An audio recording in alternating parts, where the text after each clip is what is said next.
இன்னைக்கு நேரடியாக நான் குற்றம் சாட்டுகிறேன். இருமொழி கொள்கை என்று சொல்லிவிட்டு, மும்மொழி கொள்கையை எதிர்க்கிறேன் என்று சொல்லிவிட்டு, தமிழ் வழி கல்வியை இவர்கள் எதிர்க்கிறார்கள். தமிழ் வழியில் 5வது வரை பாடம் படிப்பதை எதிர்க்கிறார்கள். இன்று தமிழ் வழி கல்வியின் நிறுவனங்களின் எண்ணிக்கை குறைந்து வருகிறது.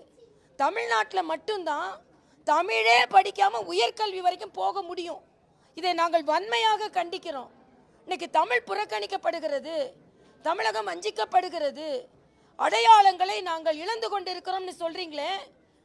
81 கோடி ரூபாயில கலைஞருக்கு பேனா அடையாளம் வைக்கிறேன்னு சொன்னீங்க. ஆனால் கனல் போன்ற பாடல்களால் தமிழகத்தை தட்டி எழுப்பிக் கொண்டிருந்த பாரதியாரின் இல்லம் இடிந்து விழுந்து கொண்டிருக்கிறது. தமிழின் அடையாளத்தை நீங்கள் சிதைத்துக் கொண்டிருக்கிறீர்கள். இதற்கு எனது வன்மையான கண்டனத்தை தெரிவித்துக் கொள்கிறேன். ஒரு பாரதியாரின் இல்லத்தை கூட உங்களால் பாதுகாக்க முடியவில்லை.